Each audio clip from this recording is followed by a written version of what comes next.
Today I'll talk about using a satin varnish as a finish on your painting. Sometimes I like gloss medium because it is glossy and it can enhance the color, but other times you don't want the glare. If it's going to be under bright lights, you'll want something that's a little bit less intense, and that's where satin varnish comes in.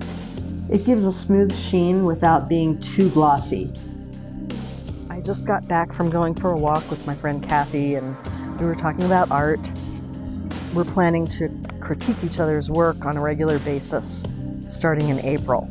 That'll be helpful. It's always helpful to get critiques from someone else. And we understand each other because we both came through the Creative Visionary program together. So we speak the same language. You probably recognize this one from some of my previous videos, but it used to have green on it. I switched it up with pink, and I like it a lot better. I'll play around with some greens in this one, this little one. It's an 8x8 that I've been working on. Again, you see the flower theme. I have a lot of spring shows coming up, so I'm making some flowers. People like them. So for this one, I'll be covering it with the varathane because it's a satin finish and it won't be as glossy on the surface. That way it doesn't blind you when you look at it under the light. The satin finish varnish on top of a new painting that I did.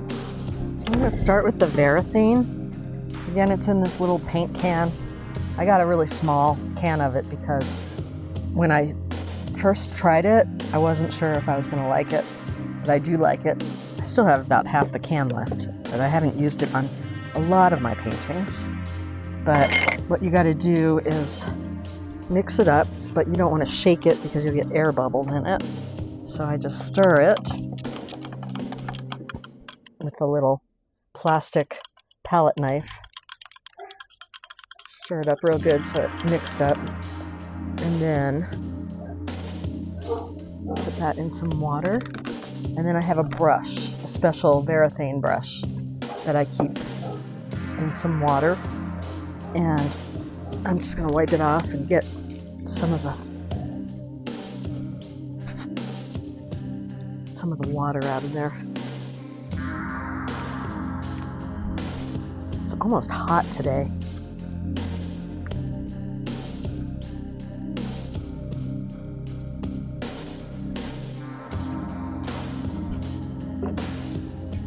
So now what I'm going to do is just dip the brush. It's damp. It's not completely dry, but it's damp. And then I'm just going to brush the varathane on.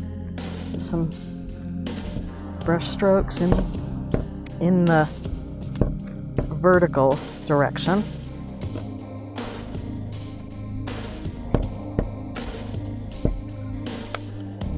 So I have a good coating on there.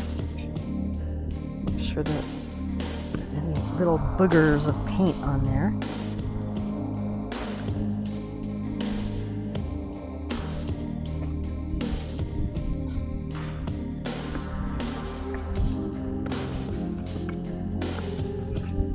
And then if I find any that's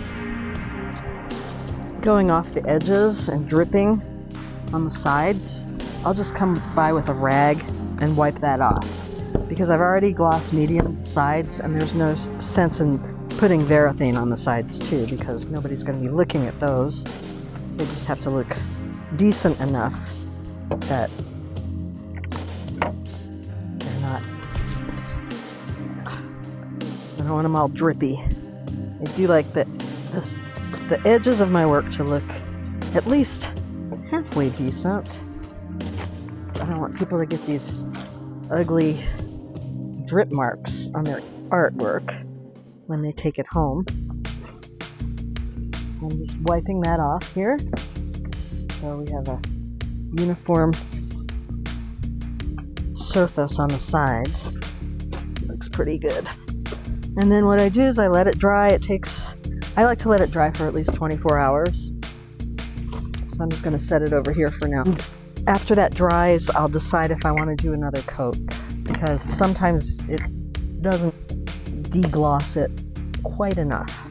So we'll see. And then the other thing about the varathane is that you don't want to paint over it afterwards, so you have to be really sure that the painting is done before you put the varathane on.